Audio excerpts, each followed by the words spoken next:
everyone, it's Grayson and this is Grayson Talks Everything. If you're new to the channel, welcome, and if you're not new and are returning, welcome back. Do be sure, if you are new or just returning, to like, comment, share, and subscribe to the channel so you can never miss new updates on when videos are out, and also follow my Instagram so you can never miss updates on when videos are coming out or in the works, and to just admire some fan art of mine that I regularly post.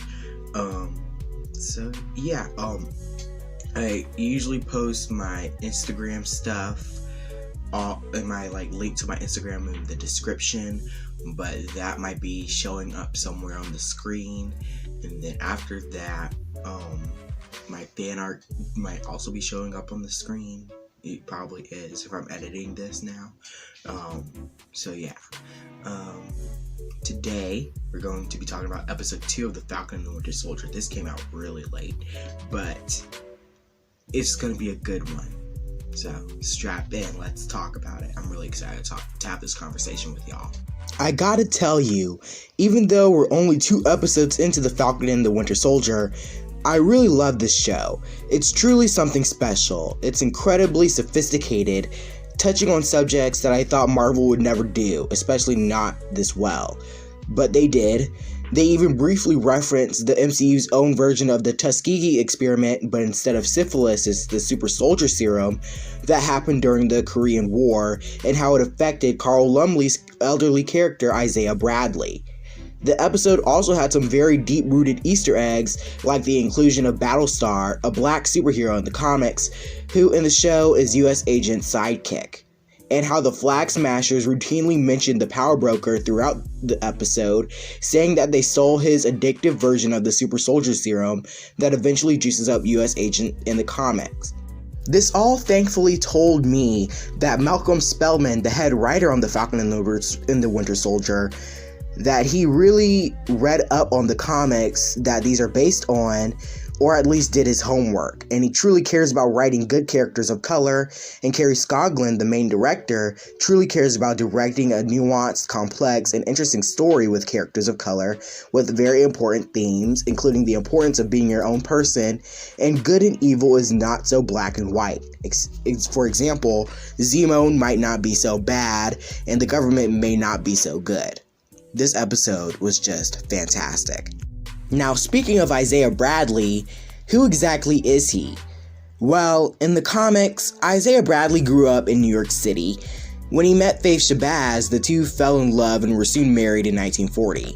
They spent their honeymoon at the World's Fair in Queens. Unfortunately, the two were soon parted when, after Pearl Harbor was attacked by the Japanese, the United States of America entered war, and Isaiah joined the army. This parting was compounded by Faith's pregnancy with their first daughter, Sarah Gale Bradley. After the secrets of the super soldier serum with the death of Dr. Erskine, the United States Army still wanted to produce more super soldiers like Steve Rogers, aka Captain America. Colonel Walker Price and Dr. Wilfred Nagel forcibly recruited Isaiah and 300 other African American soldiers to serve as test subjects to recreate the super soldier serum.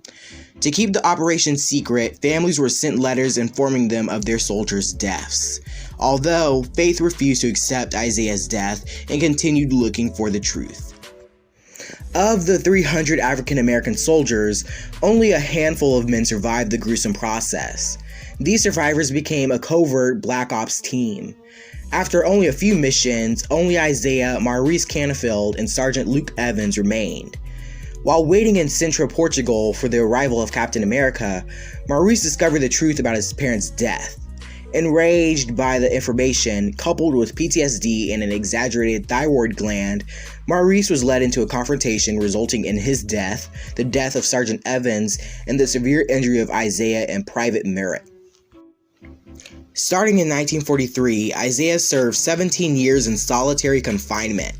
There, his body and mind slowly deteriorated due to unforeseen side effects of the super soldier serum.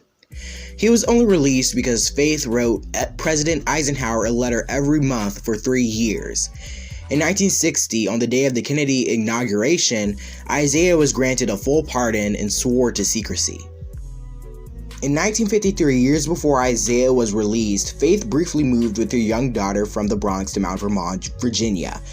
It was here that a young girl appeared claiming to have her son. The girl explained how the U.S. military had harvested semen from Isaiah before the super soldier serum had made him sterile, and eggs from Faith during the appendectomy surgery, and about 38 failed attempts that occurred before Josiah was finally carried to term. Faith kept the child, but for the safety of herself, her daughter, and her son, she had to abandon them on train.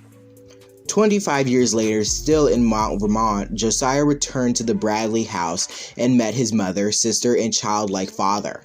Unable to stay long for fear of being discovered, Faith told Josiah to return when it was time. Although the Bradley family moved back to their home in the Bronx, Josiah came to visit periodically to spend time with the family he had never had, and grow closer to his dad. Recently, Josiah had stopped visiting and has not been seen by the family in over a year. Though they were sworn to secrecy, the legend of Isaiah Bradley, the Black Captain America, began to spread throughout the Black community. Numerous members of the Black community began and continued to come and visit Bradley as a sign of respect, and in many cases, hero worship. Some notable visitors included Malcolm X, Richard Pryor, Muhammad Ali, Angela Davis, Alex Haley, Nelson Mandela, and Colin Powell. Outside the Black community, however, he remained largely unknown. When Bradley arrived as a special guest at the wedding of Storm and Black Panther, several Black superheroes such as Luke Cage, Goliath, Photon, Triathlon, and Falcon were awestruck, while white superheroes like Wolverine were totally unaware of Bradley's identity, importance, or existence. When Philip Merritt's property was seized due to his incarceration, a tattered Captain America costume was discovered. Steve Rogers was notified, and he began a journey to learn the truth about Isaiah Bradley, his comrades, and the attempts to recreate the super soldier formula. Rogers met with Faith, presented Isaiah with his old uniform, and took a photo with Bradley for his wall.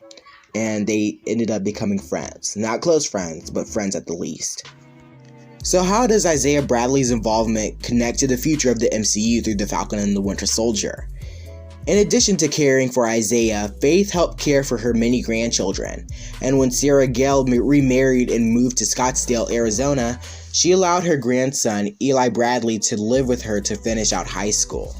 But without his grandparents' knowledge, Eli became a founding member of the Young Avengers, lied about gaining super soldier powers from a blood transfusion from Isaiah, and began using mutant growth hormones to simulate super soldier powers, similar to the version of the super soldier serum seen in the show.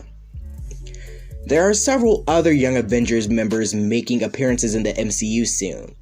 Kate Bishop, who has been confirmed to be played by Haley Steinfeld, is a main character in the Hawkeye Disney Plus series, and in the 2022 movie Doctor Strange in the Multiverse of Madness, it's confirmed to feature America Chavez, officially being played by Xochitl Gomez. This also includes Cassie Lang, Ant-Man's daughter, who later becomes the hero Stature in the comics, who is also being played by Katherine Newton, and Billy and Tommy, who are most famously known as Wiccan and Speed, were last seen in WandaVision. So, with all this evidence, the Young Avengers are forming very soon. So that's my review and breakdown of the Falcon and Winter Soldier episode 2. What did you all think of this episode? I really loved it. Are you guys excited to see more of Eli and Isaiah in the future of the MCU? Share your thoughts down below, and don't forget to like, share, comment, and subscribe to the channel, and also follow my Instagram. The link to that is always in the description. So yeah. Bye, everyone.